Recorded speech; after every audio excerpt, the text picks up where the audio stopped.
It's Melrose Mountain, Tryon, North Carolina, higher ground.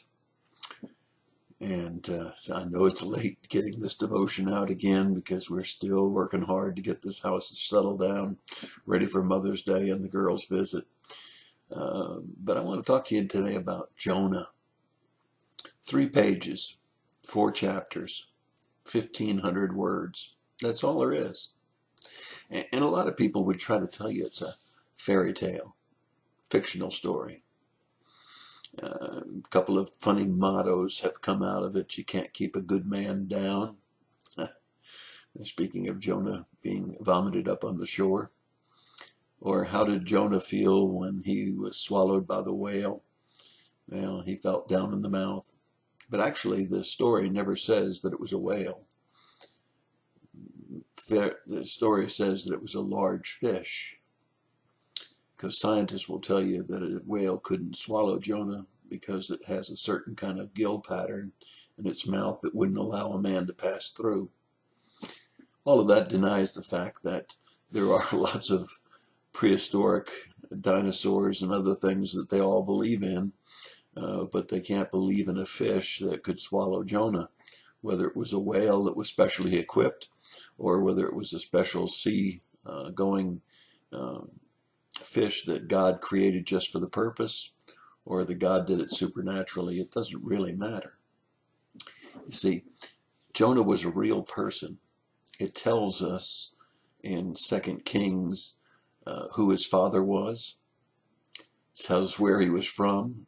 As a matter of fact, it's a place called Gath Helper, which is probably not known by very many people because it's kind of an out-of-way place. It's like Waimama, or Baum, or Kissimmee.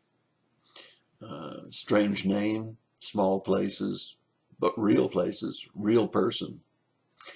What was the message that came to Jonah? The message came from God, and he said, go to Nineveh. And he said, cry against it. The wickedness has come before me. Jonah did just the opposite. He went in the opposite direction. He went to Tarshish.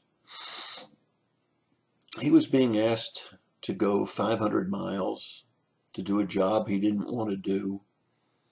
And it says that when he went in that opposite direction, it revealed a real problem in Jonah's life.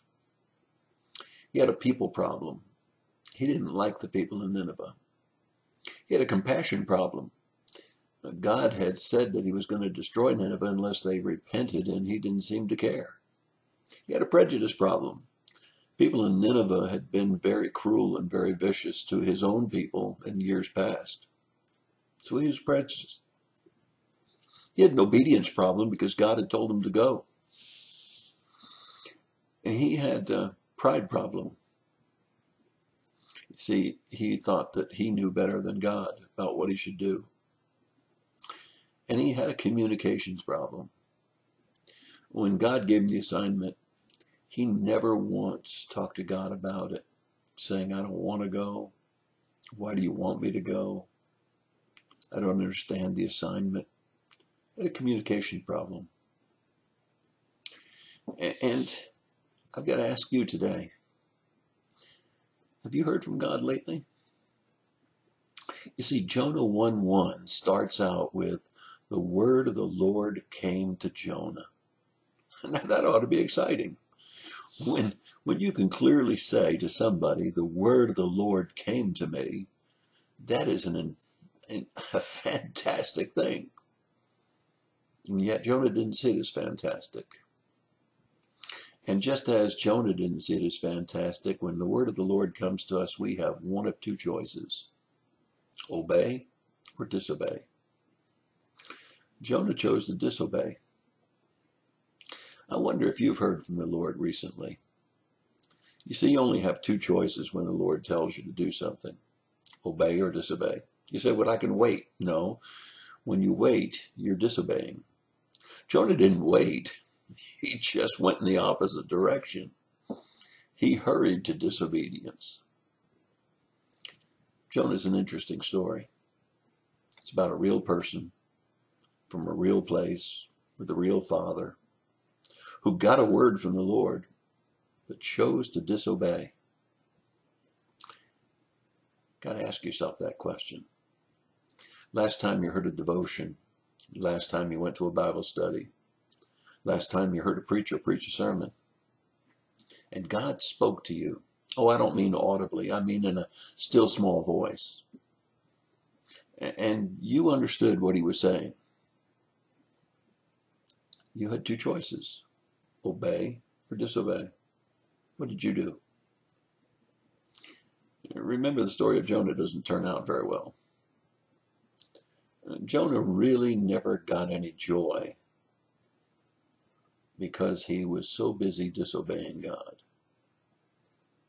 And because God's will and his will were not in alignment. We'll look at Jonah again sometime soon, but I want to challenge you as you listen to this devotion. Has God spoken to you? Two choices, obey or disobey. It's your thought for the day. God bless you and have a great day.